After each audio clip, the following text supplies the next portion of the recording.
Hello and welcome back once again everyone to Minecraft FTB. Previously we did a lot of stuff with thermal expansion and we made a redstone energy cell. This is actually redstone energy cell number 2. So what I wanted today was to go ahead and start putting these into use.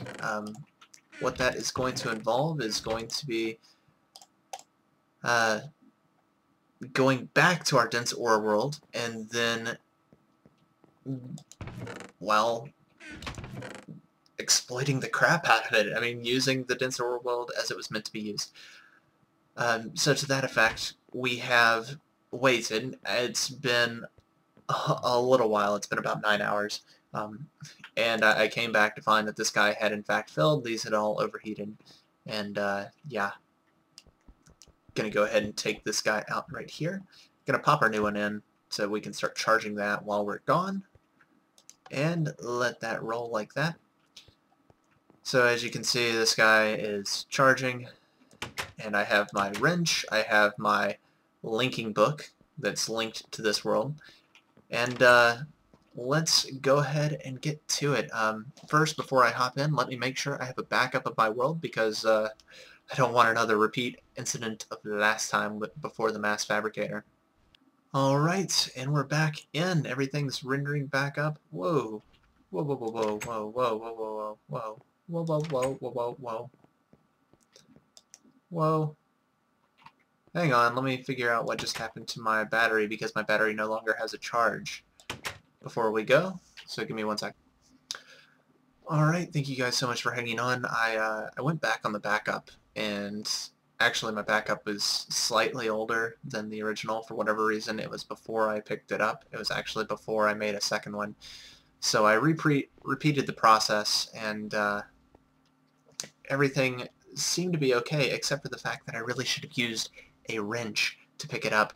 So now I have my Omni wrench. I can just go ahead and plonk this guy down, then sneak, right-click, picks it back up, and gives me the block back with all energy inside. So now that we have indeed figured that out, we're going to go back to age 16, where I have all my dense ores. Let's go! Cross your fingers. Sweet. So it is indeed night here. Looks like that might have been the last time we left it. I like the sky there, the edge of the world. So yeah, I'm just gonna kind of hang tight until daybreak, because I kind of don't want to have to go and fight. Well, screw it. Let's do it. Alright, got a couple creepers here. Got some spiders that are spawning in. Got an Enderman over there. There we go. What we're going to do is, we don't really want to go too far away from our initial spawn, but we do want to go somewhere where I can just go plonk, place down my quarry. As you can see, it's default quarry size. I don't need it much larger. I'm just going to stick my chest on top so everything dumps into the chest. I will be fine with making multiple trips here. Once I can get some crystal in a crystal world, then I could be able to set up a portal that'll allow me to come to and from here with ease. Next, we're going to place out our energy cell. As you can see, it has a small amount of light actually coming out of it, which is kind of cool looking. Then we have our conduits. Now this guy says that it's already going in. We're going to go ahead and turn that off to where everything's going to this guy. Nothing's going out, because first I want to change the max output. Now, I read on the Buildcraft forums that the quarry is actually supposed to be a max input of 38 MJ a tick. However, it actually seems to take quite more than that, and some people say that newer builds actually accept up to 50.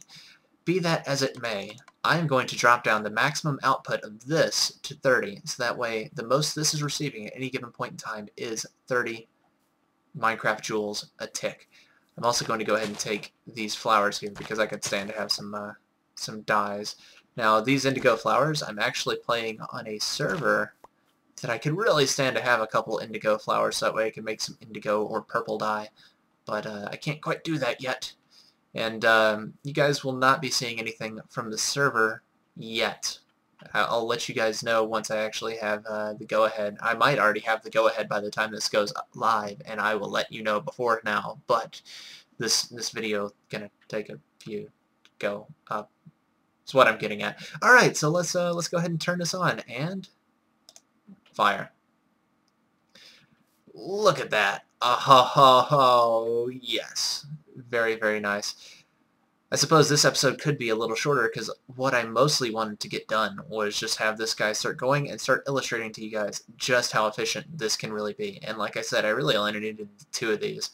Now you can't use this with only one, and I'm not entirely certain if you can just plug this guy directly onto the side of the quarry and make it work, but it works like this, and that's good enough for me. As you can see, it whizzes through, just absolutely whizzes through. That's about as quick as you could possibly typically see. And I'm sure I could kick up the overall power usage on this thing to like something higher, and it'll just burn energy quicker out of this. But the thing is that this has an internal storage by default, and that internal storage is going to kind of buffer how quickly this is able to go compared against this. So it's very similar to a lot of Buildcraft things like that, just like the engines all build up their own internal power and such. But you can also see that this guy has gone down through about 50,000 power already because it is a per tick sort of thing, and so this is kind of an easy way to quickly dig, but not super duper efficiently. This would be a lot more efficient if the world here was obviously daytime and I could hook up some engines to this with solar panels and let me just power it during the day, during the night, whenever. It's quite a lot of cacti out there. This is a super flat world, but I can see that there are some structurings like that over there. There's even cobblestone. I don't know what that is. So while this goes, I'm going to go have a look over there because I am personally not as familiar with this world as I could be. I just basically stepped down underground right there. So we're going to go have a look over here. I'm going to avoid the skeletons. I don't feel like aggroing an enderman because I am wearing my lap pack, and lap packs are not very good for taking damage. In fact, they're opposite of good for taking damage. Looks like I've befriended some zombies. Funny zombie video. If you guys watch Nearby Gamer, he actually had one recently where he was doing a exceptionally long video. Ooh, what is this? This is like a jungle dungeon thing? I don't know what this is. Never seen one of these before. This is kind of cool. Go ahead and have the creeper kill everything for me there. And let's head down. Let's adventure a little bit, because this is kind of neat. I've never seen this before. There's some zombie spawners. More creepers. Quite a few creepers. Put out some torches. I probably should have torched around my quarry so that way nothing spawned on it. But, you know, hindsight. And, ooh, chests. In a pit. Of course they're in a pit. And there is a ladder on that side, so let's drop down here and handle this guy. And get next to the ladder just in case something's booby-trapped here. Ooh, steel leggings, that's pretty cool. Steel sword, that's also cool. Diamond, emeralds, bronze pickaxe, and another bronze pickaxe, rotten flesh. Very cool. This place also has quite a bit of mossy cobblestone, which is also pretty neat as well. I'm going to go ahead and place a torch there because I know that this area is quite well lit, but it is a bright world, so everything is going to stay pretty much well lit 100% of the time, whether it is or is not. Skeleton. Jeebus. Let's head back over to our quarry and have a look over there. We can also see that that little dungeon thing that I just cleared actually is a little mound on the map, so it's relatively easy to identify, even though I didn't immediately identify it. Like, I just now really noticed it, and then I went over there and did it. So that's kind of cool. To be honest, was not expecting to see anything like that quite here, but that's kind of cool. That was one of the things I really liked out of another mod that was in a older version of Technic, the 1.26 Minecraft version of Technic, where you could have these randomly generated structures built out into the world automatically when you arrive in the world. Those were always really, really cool, but I had no idea which mod actually added them, and sometimes they could be kind of buggy. I think it was Better Dungeons, unless I am incredibly mistaken. Now, while this is a dense ores world, you can see it's going down through there. Not super duper quick, but it is going through relatively quick. We can see a couple rubies in there. We can see quite a bit of coal. The block right there is an aluminum block. Aluminum does not form in this world solely as a glowy block. I haven't seen too awful lot of Zycraft stuff in dense ore worlds either, for that matter. I've mostly seen stuff like that. So that's aluminum down there. And I believe I can take that aluminum block and use it for other good things. So yeah, this is my master plan right here. We've already burned through about a third of this, but we also have gotten quite a bit of ore. As you can see, mostly cobblestone. I will probably end up just throwing the cobblestone into the scrap production doodad, and I'll carry anything that I don't use into this, or anything that I plan on carrying away out in this. I suppose I could have easily made another pouch and been able to carry quite a bit more. That would probably been the smart thing to do, but I didn't. Go ahead and kill the spider there. I suppose I could probably just grind out levels out here, because, shoot, there's nothing but enemies everywhere. There's typically few to no cave systems in a dense ore world at all. I have seen them before in the past, but as far as I know, they're super, super rare. Let's get the Zomble over here. Take his brain. There we go, Mr. Brain, I got you. We have a chicken here. He's just kind of guarding the house for me. Is it almost daytime? It is. I can't remember what all effects I actually applied on this world aside from like 8 dense ore, but I haven't crashed yet, so that's a good sign. Normally I always crash when I'm running dense ore. I'll like step on a block funny and I will immediately get kicked out of the game, so that is a good thing that I have not quite had that happen yet. So yes, this primary effect, what I'm mostly looking for with any of the mining that I'm doing out here, is going to be diamonds. And to that effect, I suppose I could always just make a mine shaft and just start digging. I guess I could do that now while this does this. I'll just put a marker up here saying, hey, this is where I got my home spawn sort of thing set at. So spawn, very good. And yeah, I guess let's get to it then. I didn't really have much else planned for this episode, so I suppose I can make this a little bit longer by doing a little bit of creative mining. As you can also see that this is not a perfect tunnel here. I'm also not really going to have a lot of inventory room for additional guff. Let's see. Did this, that. Jeez, I just like terribly constructed this staircase coming up in the first place, didn't I?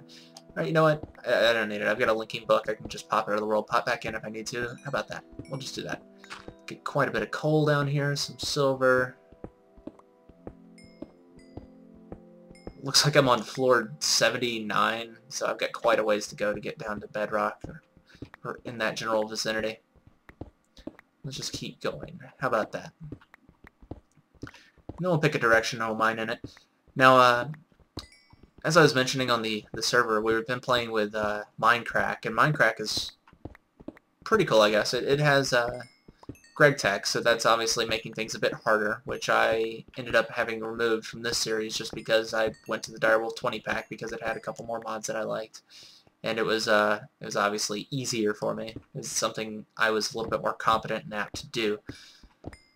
But playing on the Minecraft server, it was so difficult to find any iron. I ended up having so much stuff. I had multiple iron chests, absolutely chock full of stuff, but no, or not iron, tin. No tin whatsoever. And I couldn't understand it. I was like, why is there no tin in the world generation? And it turns out I was just looking in the wrong place entirely. Like, tin has the higher chance of appearing on floors 25 to 50, apparently.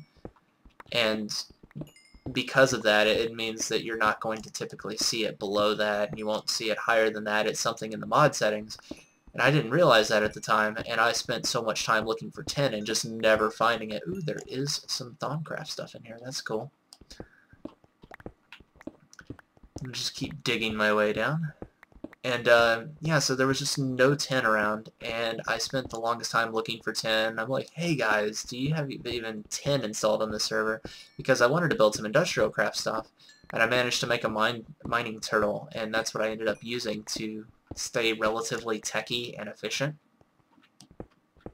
But it was just such a pain to get to that point in the first place. Ooh, aluminum blocks. Aluminum doesn't actually form this way in the wild naturally, so if you're expecting this, it's that kind of aluminum. There is two different kinds of aluminum, which is what led me onto my my first statement. Because with Greg Tech, it seems to add on an additional aluminum that's required for certain things, like if you wanted to make a water mill, a water generation sort of facility, you would have to have aluminum for the fan blades. Oh, toss the cobble, because that is 10. So much stuff I don't need. Just toss that in there, toss that out, toss that out, toss that out, toss that out. Okay. Right now I'm just trying to get down to the lower levels, but I'm doing it in a stair step, and I guess I really don't have to. Oh, there is some sidecraft stuff in here. I will take this gold right here, because gold is relatively uncommon enough, and I do have quite a bit of it, but I could always stand to have more. I don't need iron, though. I really don't need anything that's in here except for diamonds. That's really the big goal. I don't know why it always gives me the achievement for Zirconium whenever I happen to hit Zirconium. This cannot be that entertaining, but I am trying my best to keep it motivated and keep it rolling forward. More tin there. I'm pretty certain I have plenty of tin. I should have plenty of tin. As you can tell, I haven't actually hit any cave systems or hit any lava. So, as I said earlier, I am still holding true to that there isn't caves or isn't anything that could, delay proper mining. Alright, so now we're breaching into the lower floors. We're at floor 21. If this was like, and there's our first diamond. If this was traditional EE, and I had like a good fancy pants destruction catalyst, I'd be like done right now, because destruction catalysts are so cheap. You know, you're just like literally done right then and there. I'm going to go ahead and collect the redstone here. I don't think I need the redstone, but I'm collecting it just because. This is already quite obviously a dense ore world just because of how packed in everything is right here. I'm going to start cutting back this direction and heading in a southward flow, I suppose. Nikolite. Now I am only on floor 16. I think I usually mine on floor 13, so I'm going to drop down because I do have better luck down there. Oh, what do you know? More diamonds. I guess I could really just mine in any general direction and be able to find stuff. So just go this way. Now, even though this is a bright world, it doesn't mean that stuff will not spawn in here. Just because it's bright enough to not normally spawn enemies does not mean that enemies will not normally spawn. It's still counted as dark because there's no immediate light sources in range. Or at least that's how it was the last time I fiddled with those particular settings. Just keep going this way. As you can see, I am getting relatively diamond lucky. So not only will I hopefully get quite a bit from the Quarry, but I'll also get quite a bit from these. Now, if I was to hook up some solar panels with some electrical engines in a perpetual day world, I'd probably be able to accomplish something very similar to this effect, where I'm, having stuff just pump out perpetually. But I haven't found a perpetual day world yet, so I'm doing this by hand, and that is a little bit more legitimate, I suppose. Some would certainly say that it's more legitimate than I'm mining up all this on my own. But as you can see, we are just decking the halls with bowels of diamonds. This is awesome. Got the diamond fever. Alright, let's toss some rotten flesh. Let's toss some aluminum blocks. I don't need aluminum blocks. Let's toss some cobble, dirt. Everything else here is ore or ore related. Let's toss some iron bars. Let's toss some dirt. Let's toss some mossy stone. Throw those in there. Actually, I don't even need the bronze picks. Throw those out as well. Throw them out as well. Same with a steel sword, which is cool, but I don't need it. Steel leggings, same thing. I will keep that though. And let's toss our current gem stuff and pre-smelted stuff, because I'm apparently carrying gold on hand. back up in there, and we'll just keep on digging. So yeah, this is obviously a quite cheap way to get a lot of resources. It's almost more effective than EE if you get a nice power flower, traditional EE, not the new EE. The traditional EE's power flower, but obviously I don't have that, but I do like the legitimacy of this and the fact that I had to get dense ore in the first place. And as you can see from the book, there is apparently a way that the symbols on the Mystcraft books will orient in the event that you cheated in, and I think mine is obviously not showing that. It shouldn't be showing that because I didn't cheat it in. I would say refer over to Nearby Gamer's videos because he was the one that ended up discovering that while we were on a live stream once. That Mystcraft symbols will change direction and orientation based on if you cheat them in or not. So yeah, definitely go check for that. I don't remember what episode it was. It's been a little while. You guys might watch his shows as well as mine, and you might have remembered seeing that. But yes. I'll take those as well. So once I have all these diamonds, I don't even know what I'll be able to do with all of them. I certainly have plenty of redstone as is right now, but I'll clip out a little bit more there. And just imagine, this is me mining diamonds in a straight line. How many diamonds I could find in an individual chunk if I was doing these otherwise. Because what I believe dense ores does is, instead of just, randomly saying, okay, increase your density of population, I think it takes, well, this is how many would normally have spawned in a chunk, and then you're stacking chunk spawn counts. So instead of, spawning up to 8 diamonds a chunk, I have 8 diamonds. It's probably like, or 8 symbols is probably like 64 diamonds a chunk, which would be absolutely ridiculous if, you start chopping in a 8 by 8 by 8 area, or 8 by 8 by 128 area. Or is it 16 by 16? I don't remember the size of a chunk now that I think about it. I think it's 16 by 16. You start chopping that out, and if you collect, 64 diamonds in it, in the diamond layers, everything from 20 to 0, that'd be nuts. And that's, I think, effectively what we're getting here. I certainly have more than a stack of diamonds now. So if you guys think that this is super cheap, just keep in mind I did get dense ore automatically. I don't want to take forever to do the series because a lot of the time I will have to just like default into some sort of mining expedition, kind of like this, and everything goes really, really slow. And this is not what I actually intended to do for this episode. I just wanted to set up the basis of which to mine all this stuff, and I know I could probably be getting more diamonds if I had a fortune pick. Oh, even gravel. I hate gravel. If I had a fortune pick, but I haven't made a enchanting table yet because I was kind of low on diamonds, and that doesn't really seem to be a problem now, does it? So I can probably go ahead and make a enchanting table and stuff like that. I can certainly go ahead and upgrade my capacity of my wires and cablings now that I can make some plenty of glass fiber cable without much worry. I also haven't crashed yet, so that's a good sign. Because I demoed out 8 symbols on my test world, and I was crashing out constantly.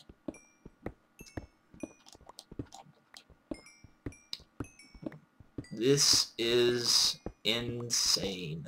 Oh my god. Also, let's get the thing right here. Let's see how many diamonds I have. I have so many diamonds. Alright, what we're going to do is we're going to toss stuff out. Let's toss cobble. Let's toss lead, dirt, aluminum, gravel, flint, and those 2 redstones just because I'm slightly over a stack there, and we'll back out and collect diamonds. So many diamonds.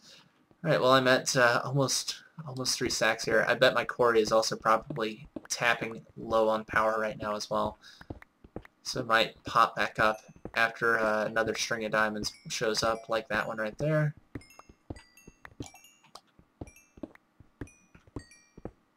Ah, it's quite satisfying to see this many diamonds. At the same time, I'm just like, Jesus Christ, what are they going to think? I'm going to be basically set for whatever I need to make now. I suppose with this sort of density of materials, I could certainly make at least one of everything that's in the FTB Mod Pack series, which was ultimately my goal. I don't see the points in milking a series and continuing a series if I can finish everything, although I might restart series or start something new if I can find additional challenge or additional point to. But for, oh, I did say I was going to stop after that one, so we'll go ahead and head back. But for this series, we managed to get dense ore, and I'm certainly now using it, so that's quite good. We have a zombie down here. Just go ahead and kill him. We have another zombie right there. As you can see, these guys do spawn, even though it is quite bright. The fog down here is even white, because it's, I guess it was one of the settings I picked. There's a skeleton here who didn't really like my, my company. And actually, I was going to link book out of here, wasn't I? Because it was kind of hard to spin it around and go up. Oh, look at you hiding.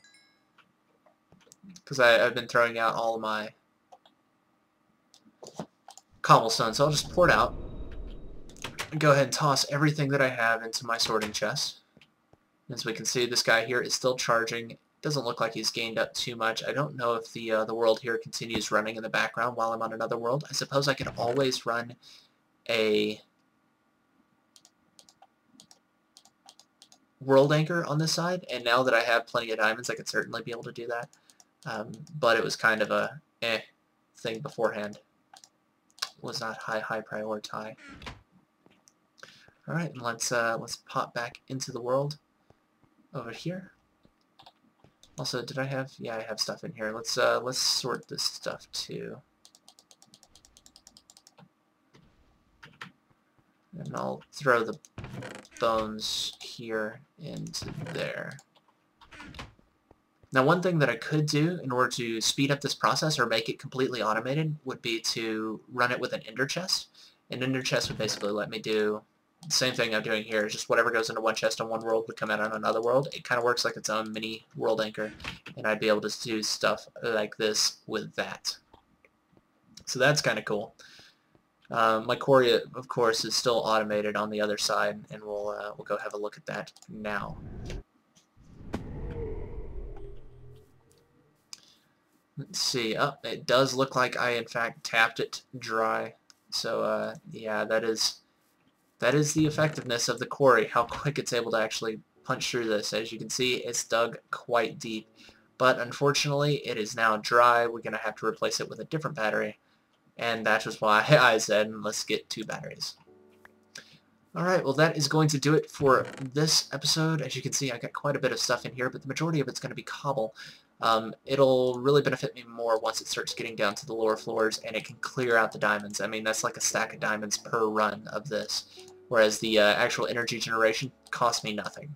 It costs me absolutely nothing. It's solar power. Solar power is one of the most efficient kinds of power because you have it generating every time it's day. It's free energy almost. Once again, I do want to thank you guys so much for tuning in. Remember to comment in the comment section below, leave a like if you enjoyed the video, and follow me on Twitter at Warmac9. Once again, I have been Warmac9, and I will see you next time.